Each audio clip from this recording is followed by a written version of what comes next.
Preventing pain, fear, and suffering of animals through nationwide education and awareness from all across the globe.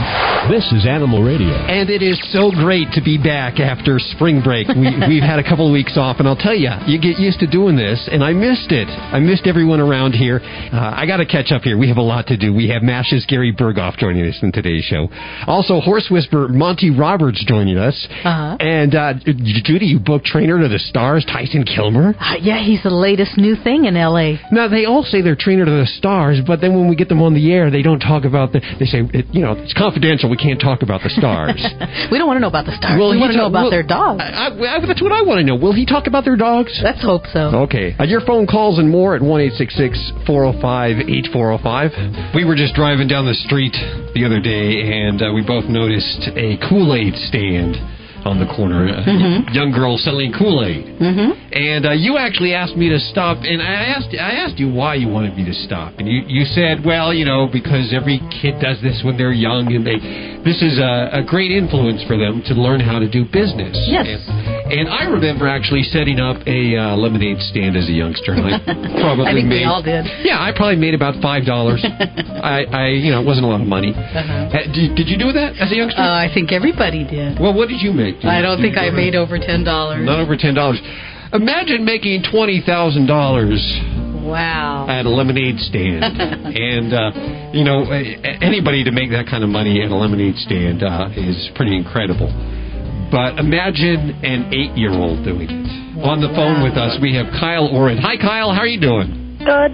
Where are you? Where do you live? I live in Northport. Northport. Is that, what state is that? New York. Oh, it's Long Island, isn't it? Yeah. Okay, good. So, listeners listening on WXBA, this is one of your own right here. So, tell us the deal. I guess you wanted a lemonade stand when you were 7 years old? Yes. And you asked your mom for it, and she went out and got a pretty cool one, huh? Yeah. What did it look like? It has a white and yellow top, and it's blue, green, and white. Blue, green, and white. And yellow. And yellow. Lemonade. That's pretty. It's a pretty cool stand you have here. I see a picture of it, and nothing like what I had when I was a kid. Cardboard box. So you set this up, and you every day after school you set up your lemonade stand, or did you go around town? What did you do? Every day in the summer, I went out for at least an hour and sold lemonade. Really? And how much would you make a day? Did you think? Usually like 10. More like $50. Wow, that's pretty good. So you made $20,000 and you did something very special with it, and that's why we're calling you. Yeah. Tell the listeners what you did with that money. I gave it to a charity called Canine Companions. Canine Companions. What do they do? It's for people who have disabilities but not blind. It's everything but blind. Oh, so it's for people, and what is it? The canines are like therapy dogs? Yeah. I don't understand how the canine... They help, say the person falls out of the wheelchair. The dogs know how to pick them up and put them back in the wheelchair. Wow, those are some smart dogs. So you gave your money to an organization that trains these dogs and gets these dogs for people that are sick, pretty much, huh? Yeah. How'd you decide to do that? I like animals. You like animals? Do you have animals at home? I don't have a big enough backyard for a dog, but I do have fish. You do have a fish. Well, fish are very fun. I have a bunch of fish. What kind of fish do you have? I have a beta fish. It is a beta. They have so much personality. Have you noticed that? Yeah. They are neat fishes. I don't know if you've done this yet, but I've trained my beta to come up and eat food right out of my hand. Wow. Yeah. They're fun animals. So you decided you want to give the money to the animals, and you did that. And are you still selling lemonade? Yeah. And are you not now, but I'm going to. You're going to. Okay. So you had an idol that kind of got you started in this. Who is your idol? Donald Trump. Donald Trump. From The Apprentice, huh? Yeah. You watch his show? Yeah. And he kind of inspired you to come up with your idea to do this? Yeah. And then I heard you've actually met him? Huh? Yup. I went in his office. You went to Donald Trump's office? I got his autograph. Wow. We sent flowers and another note to her. Uh-huh. And then I was in the city one day because I got to go in his office and meet him. Wow, that's cool. You know how many people would love to do that. Now, I understand you didn't ask anything of him either. No. Yeah, you just thanked him for giving you the idea for the lemonade stand, huh? Yeah. So what are your new ideas? You've got some other plans to come up with some money for the canine companions? Yeah, I'm trying to get dog collars, and I'm going to get celebrities to autograph. Wow, that's a good idea. And then when you're going to auction them? I don't know yet. Don't know yet. Haven't gotten that far. That's a very good idea. Have any celebrities given you any collars so far? We need to get the collars first. Oh, okay. Well, hold on a second. You know what? We should try to get... Have you tried to get collars? We may have someone to get them for us, but... Okay. That's a maybe. Okay. We'll find out. If we can help you, we want to help you, okay? Okay. We know a lot of celebrities, you know. Cool. Yeah, we had last week. We had Dom DeLuise. Do you know who Dom DeLuise is? No. Yeah, probably showing my age there. Other people would buy a collar signed by Dom DeLuise, though. Yeah, that'd raise some money there. I want to help you, Kyle. Okay. So as soon as we get off the phone, Judy's going to talk with your mom and see if we can help you get some collars. Okay. Okay. Hold on a second there, okay? And by the way, you're awesome. Thank you so much for helping the animals. You're welcome. Hold on one second. Isn't that cute? Amazing. Awesome. Very inspirational. Kyle Orange from Long Island, New York. Do you know what you're serving for dinner tonight? If the FDA has its way, the milk and meat you see at the grocery store could come from cloned animals. And you won't even know because it won't be labeled. Cloning animals for food involves more than just food safety. Animal suffering and other ethical issues must also be considered. The cloning process uses hundreds of animals to produce just one clone, causing death or severe health problems for most of the animals involved. Just because we can clone animals for food doesn't mean we should. Contact the American Anti-Vivisection Society to learn more about the problems with animal cloning at www.endanimalcloning.org. That's www.endanimalcloning.org. And have a voice in what you are serving for dinner tonight.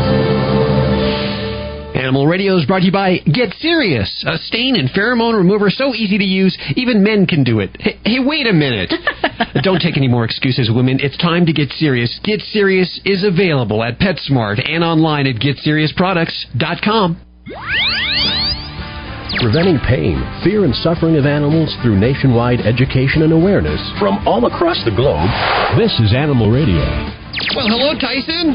Hello, how are you? Very well. Tyson Kilmer joining us, trainer to the stars, obviously from Los Angeles. Is that correct?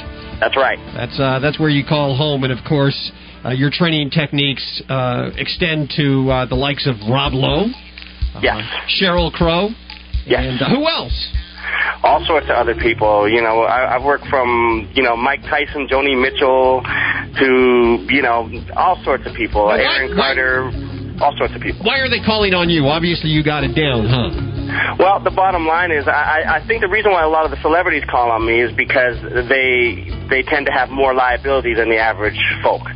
So, they get these large breed aggressive dogs, and then they start to realize as the dogs grow up that, there could potentially be some risk and some problems. So, once they start to see these animals acting aggressively, they start looking for the person to help put them back in control. Okay, so you're saying that maybe if these dogs are acting out, perhaps they'd be acting out towards a public that might sue the celebrity if there was trouble. Exactly. Okay. Exactly. So that's basically the main reason why I get the call originally. But from there, a lot of times people call me and they think, well, I just want to get this animal under control, but they don't really realize that we not only do we stop the animals from doing aggressive behaviors, but we also teach them how to survive in an urban environment in a beautiful way as well. It's all about teaching them how to coexist and to get along with your neighbors, your neighbor's children, your neighbor's dog, and all that good stuff. Is there one particular breed that you see more than others?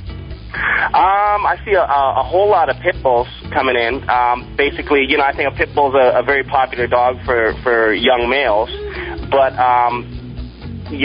for the most part, most of these guys that get these dogs end up having some sort of behavioral problem. So a lot of pit bulls come in. I get a lot of chihuahuas with the celebrities, a lot of Malteses, a lot of really mean chihuahuas and mean Malteses. I could imagine a little mean chihuahuas right now. There's so many modalities out there, and you have the Caesar Milan, you have the just everybody seems to have a new technique these days, and it makes me more confused than I ever have been as to how to train my dog. What kind of techniques and modalities do you use? Well, here's the deal. My training method focuses on proactivity, much more so than any other method that I've seen out there. When I say proactivity, what I mean is this. A lot of dog trainers will come to your house and help you sort out the problems that you're having with your dog. That's not really my MO. My MO is more along the lines of trying to educate the public to start training your dogs from day one when they bring them home, so that I can come in a proactive manner, teach the animals how to survive in general so that we avoid the issues altogether.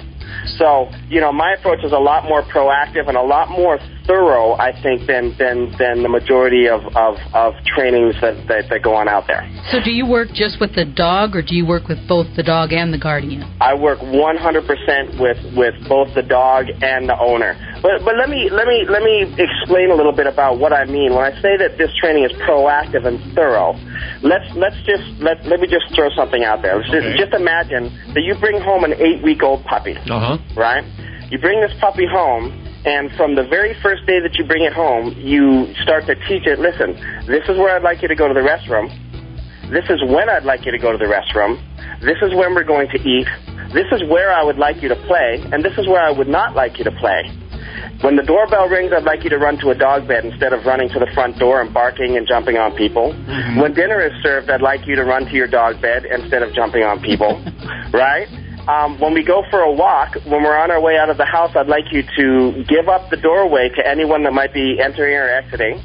When we're walking on the sidewalk, if we see a little baby or a skateboarder coming towards us, I would like you to step off to the left and go into downstay. By teaching this from the very beginning of the dog's life, it just teaches a dog how to have a really, really, really happy, conscientious, loving life full of praise from all of your surrounding neighbors and what have you. So when I say it's more thorough and a little bit, more proactive, that's what I mean. The important thing here is that they're trained from the day you bring them home. Absolutely. I bring up a story about my son. He had got a German Shepherd, and he was told not to do any training with him. It was a puppy. Not to do any training until the puppy was 6 months old. Absolutely, which is absolutely ludicrous because that animal is going to the bathroom every day. Yep. It's jumping, it's nipping, it's barking, it's whining. The beginnings of separation anxiety are happening on the very first day, and I'll tell you why. Because they're bringing that animal home and separating it from its natural habitat. It's missing its mom, it's missing its brothers. In my opinion, it's our responsibility to create a smooth transition for these guys. Right? And they're not coming from one habitat to an identical habitat. They're going from one habitat to an extreme opposite. Right? If you think about your animal, and this is really, really, really, really, really basic, but if you think about your animal, let's think about what your animal would be rewarded for in its natural habitat. I would say that the more demonstrative your animal is in its natural habitat, the higher its status in the pack. Right? The more pushy and the louder and the more, boisterous it is, the better standing it's going to have. Well, in our society, it's exactly the opposite. Right? The more pushy and boisterous we are, the less desirable we are. So for me, it's about teaching these guys from day one, listen, this is kind of how we do it, and this is how we'd like you to perform, and if you can give us this, we will build a life for you that's going to be so meaningful for you. Like when somebody graduates from my course, it's not just that they've learned how to train their dog, and it's not just that their dog has learned how to listen. This is just one facet of what we do. We create a lifestyle for the animal that's meaningful. So when it wakes up in the morning, it runs out to go to the bathroom, bathroom, because after that bathroom break is a training session. After that training session is food again. After that food is a play session. After that play session is a walk. So we give it a life that is meaningful, so the animal is actually looking forward to its life. We are with Tyson Kilmer, dog trainer to the stars. Tyson, what are some of the strange requests that you've got from celebrities? Oh, I get all sorts of strange ones. You know, a lot of times, you know, the celebrities have a very hectic, very kind of, you know, different types of lifestyles than what we live. So I often get requests to, you know, jump on a plane and fly to these guys, to train their animals to get on a plane so that they can fly, or to train these guys, you know, not to go to the bathroom on a tour bus, or, you know, you name it. I've even had requests from, you know, guys like Mike Tyson to teach their dog how to lead them into the ring before fights. Oh, you name gosh. it. Right? With Mike Tyson's dog, we did about a month's worth of training, and I trained the dog to do two unique functions. One of them is that I built a rolling dog cage for him to pull behind his Harley and train the dog to actually ride with him. And then another thing that I did for him is I trained his dog to go into the boxing gym with him and work out. So when he's on the treadmill, his dog will be on the treadmill. And in between rounds, when he's sparring, his dog will run into the ring and love him up. And then as soon as the bell would ring, the dog would run out of the ring and go, you know, lay in a bed. What kind of dog? What kind of dog? Yeah, a French Mastiff. Oh, big dog. Yeah. Absolutely. Sure.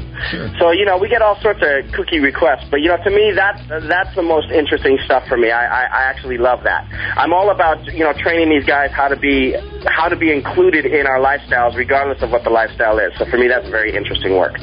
What about Cesar Millan? His technique, of course, is to be alpha, to teach the person to be alpha. Some people don't like that technique. What do you think about Cesar Millan and his techniques? I think Cesar Millan is a pretty good trainer. I think that his message is a wonderful message. You know, when you're talking about being the alpha or the leader of the pack, well, if you don't want to be the leader of the pack, don't get a dog. Sure. Simple as that. Your dog needs you to be the leader of the pack. So I think that the part of the argument that he has, that's kind of ongoing, is that, you know, a lot of people want to humanize their animals. They want to get their dog and they want to bring it home and put shoes on it and treat it like a little kid. And the reality is, you know, I think the intention on these people's part is a loving, good intention, but that behavior doesn't actually make your animal happy. And if you're really truthfully interested in creating a happy life for your dog, then humanizing it isn't the way to go. So I think what he's talking about is, listen, you need to be the leader of your pack, and you need to, you know, be a role model that your animal can follow. And on that point, I agree with. I think that the training techniques, though, can be much more thorough. Mm-hmm. Sure. Have you ever turned down any requests from celebrities, things you wouldn't do for them? All the time. Really? Like what? I turn down people all the time. People come to me to train animals. Like any celebrity that has a assistant call me will not get a return phone call. Sure, because you need to spend time with the celeb too, right? Period. If they're not willing to grow, this is about parenting. And if the celebrity's not willing to grow and put the work in, then I will not attach my name to their animal. Now, how do you do it? You don't use treats? How do you train a dog without some kind of incentive, like bribery? Or how does a great father raise his children? Tough love? Is that what it is? 100%. Listen, it's not just tough love. It's you know, when you need to put your foot down, you need to put your foot down. Uh-huh. When you need to be consistent, you need to be consistent. When it's time for love and praise, you need to really throw your whole heart and soul into that. This is about balance. It's about saying, listen, I'm going to pay the house payment. I'm going to pay the insurance, the fire, the theft, the auto insurance. I'm going to pay for college tuition, all that good stuff. All I need you to do for me is to sit, stay, lay, stay, come and heal. Please don't bite anybody. Please don't tear my house up. Sure. If you're willing to do that for me, then we're going to have a great life. But I am willing to draw my line in the sand and say, listen, these are, you know, prerequisites to a happy life. We're with Tyson Kilmer joining us on Animal Radio. He's a dog trainer to the stars. And interestingly enough, started his life out as a model. Is that correct? That's right. And that changed what? About Rub it in, guys. 15 years old, you changed and went this direction? Absolutely. Well, at the age of 15 is when I got signed professionally in the fashion business, and I stayed in that business full time till about the age of 25. Did that help you get into this? Did you meet celebrities? Did that sort of help you? Go this direction? Okay. I was training, I've been training dogs all through that period of time. I've been training since I was 6 years old, and I've never really stopped. I did it as a hobby, and I was doing it, as favors for a lot of my friends and celebrity people and all that good stuff.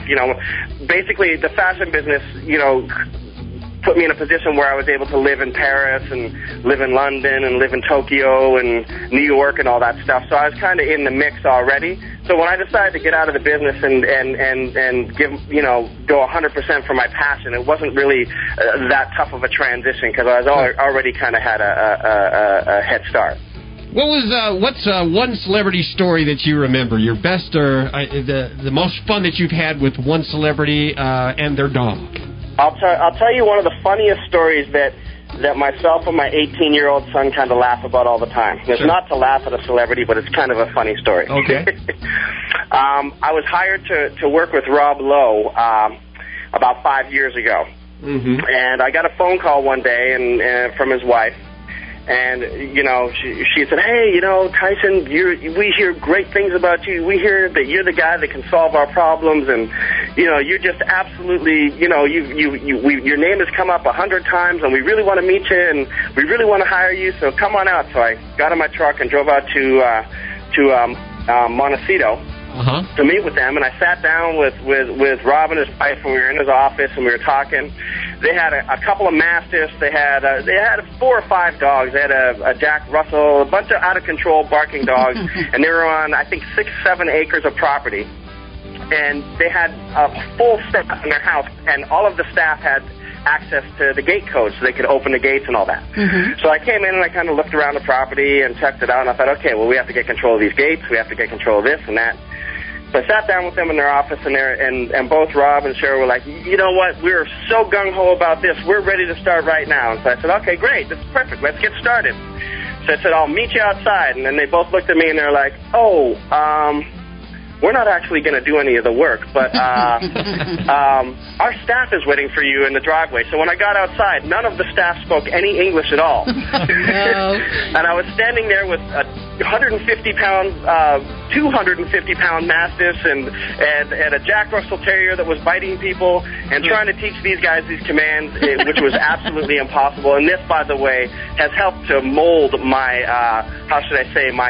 my new set of rules when it comes to dealing with celebrities. I bet it did. Set a baseline for you. Is there a website? I understand that you have books that have been released and perhaps a series of dog training videos that will be released. I have 2 books that have just been finished being written that are not published yet, but they will be this year. Okay. And I'm in the process of working on not just dog training videos, but dog media in general. I'm going to be doing a line of videos that are all about dogs that have nothing to do with training. I'm going to be doing some documentary films on dogs in America, and I'm also getting ready to, begin my project of releasing a series of dog training videos as well. Is there a website?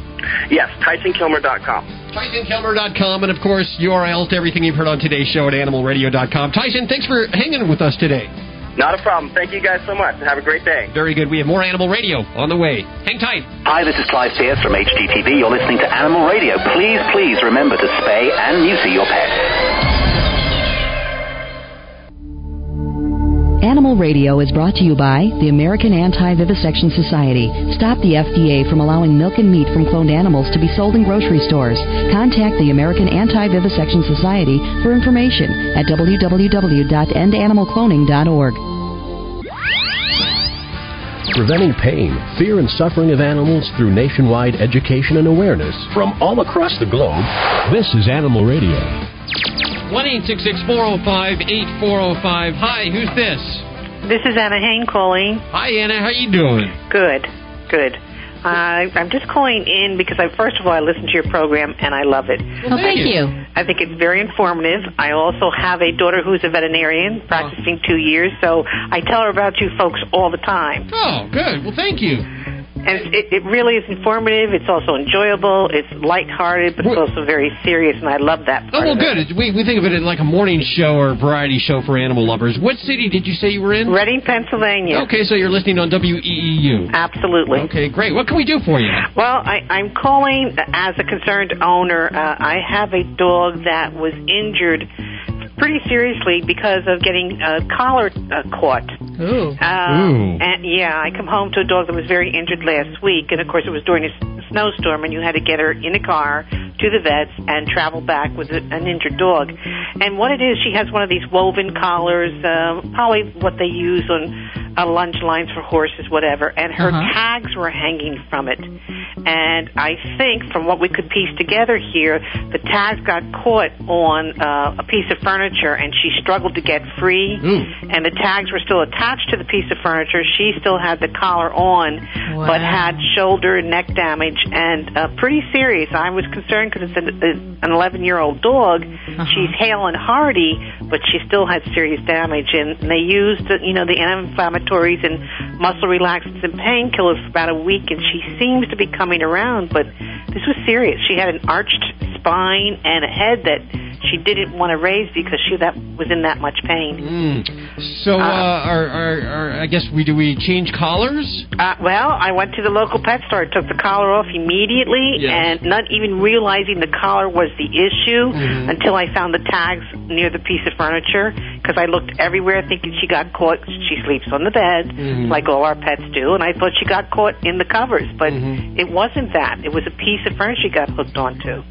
There is no breakaway collar that I could find in the local pet store for a dog. They have them for cats, but they do not have them for a dog that I could find. I don't think they make them for dogs. No. It's kind of hard. If your dog isn't one of those escape artists that tries to get out all the time, and when he is home alone, it might be a good idea to remove the collar. The collar is off. It will never be on her again. Yeah, during transit, when they're in the car, or anytime you're out on a walk, it's a good time to have a collar with an ID on it. But if the animal's going to be left home alone for any significant time, this might be a thing to do, is to not have the collar on if they're inside the house. I'm very, very shocked by that. I've heard all the horror stories about choke collars, and that's why, even though I was a person that was very much involved with obedience training, haven't used them since I've heard all these stories. And when I walk her, because she has husky mix, I use a harness because they tend to pull. Right. So the harness works really, really well for the walks, but I always had the collar in case they got out with the ID tags on, but never again. It will not be on her unless there's a reason for doors to be open, and I have to be concerned. Yeah. Exactly. Of course, you don't want to take the ID off. Hopefully they're microchipped. Right. Well, she is. She absolutely is. In fact, she was a stray, so the microchip belongs to the other owner, and we have to be very careful of that. We actually had to get a second microchip.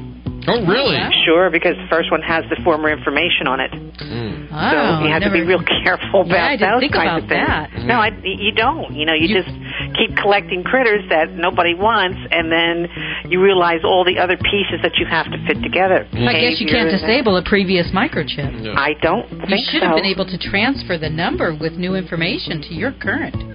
That wasn't even suggested. Okay. Wasn't even suggested. Well, there's a lesson, so that we're going to use you as a lesson. Is that okay? Oh, absolutely. That's why I called. It scared me because I lost a very large Shep about 5 years ago, and this dog replaced him to normal old age and disease. And when I saw her go down like this, that was a very healthy dog when I left. That's the first thing it threw me back to. Oh, my God, she's acting the way the former dog did. Don't tell me this is the same. And it wasn't. It was an injury. Okay, it was an absolute injury. I'm glad she's better. She is. She's much better. She's actually sleeping at my feet as I speak to you. Can we send her some treats? Oh, sure. Okay, hold on 1 second. Anna, thanks so much for calling. Thank you. 1-866-405-8405. Gary Burghoff's on the way. Pet Solution RX, a revolutionary 100% natural first aid treatment for pets. Pet Solution RX is the miracle water that heals everything from hot spots to insect bites. Available at local pet stores or visit www.earthsbalance.com. Dogs or cats, horse or emu, animals are people too. In Brandon, Florida, a 12-year-old Shelby Terahay thought she was helping her pet turtles when she moved them into the house to protect them from the cold. They were happily swimming around in the family bathtub when Shelby's dad came in and caught Bella, the family golden retriever, standing in the tub. Bella then jumped out and started smacking his lips. A quick head count revealed that one of the palm-sized turtles was missing. They quickly called the vet, who talked them through making Bella vomit, and out came Pepper. Pepper the turtle, that is. Pepper survived around 10 minutes inside the dog and came out very much alive, but with a cracked shell. The vet was able to put the shell back together with some dental acrylic. So now Pepper and Bella are doing just fine. I'm Britt Savage for Animal Radio. Animals are people too. Animal Radio. You probably have no idea what it's like to be a hot, hairy dog with itchy skin. Oh, thank dog there's relief. Pet Solution RX, I'll always be loyal to you. Instant relief for sensitive skin problems, hot spots, mange, insect bites, and more. 100% natural Pet Solution RX at earthsbalance.com. Visit earthsbalance.com for my sake. Woof. Judy, one of the studio cats just vomited under my desk. Can you clean it up, please? You can do it. Me? I'm busy booking all the celebs for the show. I don't do stains. Well, now you can. Go ahead, grab that bottle of Get Serious over there. It's going to remove both the stain and any pheromones left behind. Just go ahead and squirt it on, work it in, and all you have to do is blot it with a thick towel and hold it for about 5 seconds. Come on, I know you can do it. Okay, I'll give it a try. I'm squirting, working it in, and blotting. Whoa. The stain is gone. You mean you were able to remove the stain all by yourself? Women, Get Serious is so easy to use, even men can do it. Hey! Yeah, so don't take any more excuses from those guys.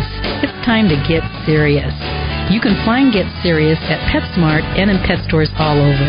Visit their website at GetSeriousProducts.com.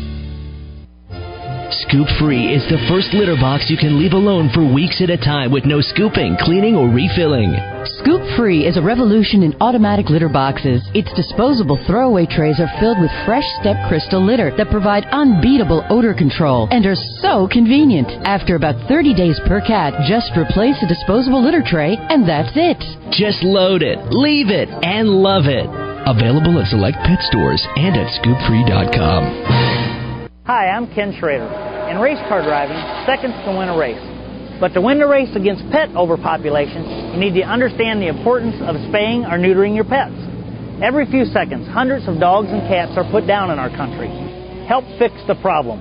I urge you to spay or neuter your pets. To find out how, visit pets911.com today. To find out about Spay Day events in your area, log on to pets911.com or call 1-888-PETS-911.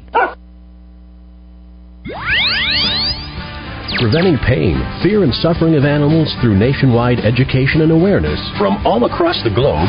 This is Animal Radio. Well, a couple of weeks ago on the Animal Minute News, we reported about some faux fur. It was supposed to be faux fur. Yeah, it wasn't really faux. These trimmed portions of jackets that are advertised as faux fur, collars. And it turns out they were, perhaps dog, we learned, from China. And, of course, that leads us to the phones here where we're talking to Kristen Lepfer. She's the manager of the Fur Free campaign at the HSUS. Hi, how are you doing? I'm doing well. Thanks for having me on. Of course. Well, this is this news of the last few weeks very disheartening, disconcerting, and I guess you're trying to make sure that labeling is correct and that the faux fur, if it is faux fur, indeed faux fur. That's true. We are indeed doing our best. The Humane Society of the United States learned of a massive problem with false labeling of fur trim coats sold by some of the biggest names in fashion and retailing. Yeah, like Tommy Hilfiger, huh? Yes, actually, Tommy Hilfiger, Macy's, JCPenney, and others. Now, they have all reacted, in their behalf to find out what's going on, I assume, right? Yeah, some of them, we've been in contact with most of them. Some retailers haven't gotten back to us that we're quite disturbed about. But, can you tell me who those retailers are, please? that's something that's kind of still in the works, and I'm still hoping to get them on board, Okay. so I probably wouldn't want to name them right now. Then can you tell us who has responded and says they're working on it? Well, I can tell you that J.C. Penney is somebody that we're looking at. We're very concerned about J.C. Penney because they actually pulled the coats from the racks and then marked the labels, which made it impossible for anybody to see what was on the label in regards to the fur, and put them back out on the racks. They crossed it out? They crossed it out. And what did they cross out? They crossed out the species name as raccoon. When we tested the coat from JCPenney, it came back as raccoon dog. And raccoon dogs are raised in intensive confinement in China just for their fur. Just to be put on a little trim on a little bit of a jacket. But they're a member of the dog family, and they're killed in the most atrocious way. They're skinned alive. Okay, well, here's the thing that really irks me. If I'm going to go out and get something like that, I make sure that I'm looking for something that says faux fur. If I'm buying a bedspread that says faux fur, I'm an animal lover, and I don't want to use animals in anything that I wear or have around or in any of my life. So it's very important that when it says it, it is. Retailers are profiting from the faux fur trend, but they're not delivering on the promise that no animals were harmed. You know, there are no animal welfare laws in China, which is a really severe problem right now as far as the fur. And some of the designers are some well-known artists and famous designers. How are they reacting to their products being made with dog fur? Well, you know, designers like Tommy Hilfiger, you know, they were really devastated to learn of what we had found. So we're working with them to address these problems. And they're going to work diligently to make sure this doesn't happen again. What can we do? Federal legislation has been introduced that will help this problem. It's called the Dog and Cat Fur Prohibition Enforcement Act of 2007. Okay. And so people can contact their congressional representatives and ask them to support that legislation. That legislation will close the labeling loophole that currently exists and force every garment that has fur on it to be labeled as such, so the consumer can make a proper choice. It will also ban raccoon dogs from being imported into this country. Seems like labeling is an issue not only, of course, with this, but as we've talked over the last few weeks with cloned food and cloned food being sold on the shelves in grocery stores, not being labeled that way. It's a shame. The consumer thinks they're really doing well and really pulling for these animals, and they're actually purchasing things that they're not aware of. Ultimately, we'd like for them to get out of the messy and cruel business of selling fur altogether. But this would be a good first step. Very good. Kristen, thank you so much for joining us. Kristen Leppert, manager of the Fur Free campaign at the HSUS. We'll Thank you. Talk to you soon. Hi, this is Anne-Marie Lucas from Animal Precinct and the ASPCA. And when I'm not out busting bad guys for abusing animals, I am home listening to Animal Radio. We're back with more Animal Radio. And here's your host, from MASH and Pets, part of the family, actor Gary Burghoff. I suppose the reason why I have become a wildlife artist is because of my lifelong involvement with animals. I hesitate to even call them animals in the sense of distinguishing them from the human race, because my closest friends as I was growing up as a kid were usually my family dog Patch or my family cat Flippy. Cats, I should say, Flippy, Buttons, and Bows. We had 3 cats. The thing is that I had best friends in school, really, really good friends, lifelong friends whom I have to this very day, some 40 years later. But they didn't go home with me. When I went home to Patch and to Flippy and to Buttons and Bows. And on weekends, if my other friends were busy with their families, Patch was always by my side, and we always took long walks through the woods in the hillsides of Connecticut, where I was born and raised. And then later on, when I became older and my family moved to Wisconsin, through the cornfields of southern Wisconsin, there was an unspoken brotherhood between us. there aren't too many friends that would just lie in a patch of wild violets while you marveled at the afternoon sky and would just lie there and be quiet with you. I can remember many afternoons of almost ecstasy with the discovery of the world, the beauty of the world, with Patch by my side. In 1993, I was asked by the Department of the Interior if I would judge the federal duck stamp competition. And I found myself in a room there in Washington with approximately 600 paintings, entries from contestants from all over America. And I saw the involvement that they had with nature.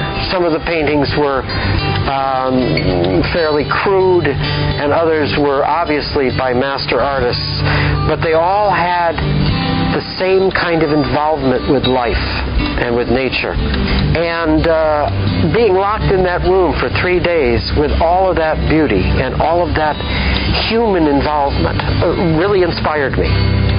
And I realized that I wanted to paint, and that's one of the things I do now. I mean, I have a flourishing theater career, and of course, Pet's part of the family, our PBS show, which celebrates the bond that we have with our domestic animal companions. I'm very proud of that show. We were just nominated for 2 Emmys this year, and we won several awards at the Houston Film Festival, the Platinum Award, the Gold Award, the Silver Award. The awards are very nice, but the really important thing is when people stop me on the street and tell me what that show means to them, because they also are very involved with life and with their domestic animals. That gives me a great deal of pride because I know that we've connected somehow. But at any rate, I decided while I was judging the federal duck stamp competition that I was going to paint.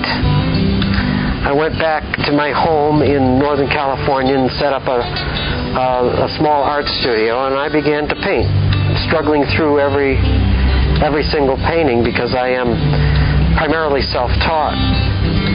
But the wonderful thing about it is that once the painting is done and I'm able to do my limited edition prints from that painting and get out there and sell them to the public, or at least display them in front of the public, I am always impressed with the type of person, the warmth from the people who are attracted to my work. That means a lot to me because what I am trying to achieve through my wildlife art is a connection between the animal and the viewer. And it's the warm ones, the warm people that connect. I'm very proud of that. It's also very exciting to me because it shows that people really are connected. You know, we live in a world today that is often... it's fragmented, families are separated. We do a lot of watching television, a lot of watching instead of a lot of doing together. And sometimes I wonder if we haven't gotten isolated from one another. But animals bring us together. All you have to do is go to one of these parks where they allow dogs to run free and see the many people who are meeting one another because of their animals. Our show has done several segments about that, how animals really can bond us. Our bonding with our animals is one of the things that can help people to bond with each other. Animals teach us so much. Our pets teach us the quality of unconditional love. We don't always experience unconditional love. There's a lot of judgment in the world. We're judged early on by some of our teachers and maybe our parents, our siblings, our friends. But unconditional love is really the only kind of love that really matters in our lives. And animals teach us that. I mean, dogs and cats love us unconditionally. It's not really a dependence. It's the natural need that we all have to be connected. to be together, to feel warmth, to feel affection. So animals really keep us connected to life, even when the world is somewhat isolating. And I think that's an extremely important thing. God bless you all. Thank you. You're listening to Animal Radio. You can learn more about today's guest at animalradio.com. Log on. Learn more. Gary Burghoff right there. And, of course, not only an animal lover on TV, but in real life on Animal Radio. I want to thank Tyson Kilmer for joining us this hour, Trainer to the Stars. We're going to have him back on also. Little Kyle, did you hear him at the beginning of the show? We got his collars for him, and we'll actually call him up next week and tell him that we got his collars from Bamboo. They've called us, and they said they're going to donate 100 collars for Kyle to auction off. So we'll talk to them next week. If you're leaving us this hour, there's lots more at animalradio.com. Remember, 24 hours a day, 7 days a week, 365 days a year, fresh, full-time programming at animalradio.com. We'll see you next week right here for more Animal Radio. Bye-bye. Bye-bye.